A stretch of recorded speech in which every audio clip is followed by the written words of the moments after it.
We're holding our usual March auction on Saturday. We're finding it a little bit difficult at the moment, really, and looking for more sort of guidance from the government concerning the virus situation. But we're going ahead as planned, but on a smaller scale, if you like, subdued slightly, in as much as that we've postponed the memorabilia auction, which is normally 350, 400 lots of memorabilia and signs and such like. We've postponed that now, certainly for the next 2 or 3 weeks, and basically we're allowing bona fide bidders in only. We can't have people coming in and sitting and viewing all day. It's just not fair on the people that want to bid. So we're appealing to visitors to not come this time, come and see us in May or June or something.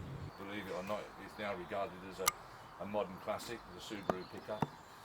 Usual VWs, we have quite a number of those. There's a black one there in this little smart car, which again we don't regard as a classic, but they're unusual, and we do sell unusual cars as well as classics. Metro Turbo, it's a very, very sought after car now, Metro Turbo.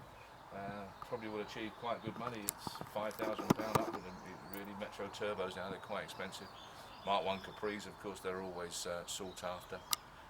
They are, again, you could argue, a modern day classic, but of course they're getting quite old now. That's a J-Reg, 1970-71, so a fair bit of age on that car now, really. Usual collection of Porsche, not because of age, but because they're interesting vehicles. They generate quite a bit of interest.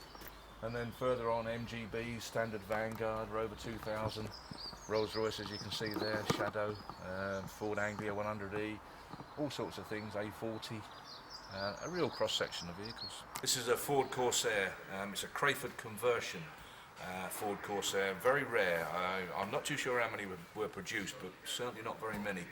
And I didn't know until recently that they were actually marketed and sold through recognised Ford outlets, Ford showrooms, main dealers. They were converted by a firm called Crayford, of course, where they cut the top off, strengthened the chassis, made themselves a hood, and the result is a 4-seater Tourer. We're the oldest car in the auction. This is a 1919 Model T 4-seater Tourer.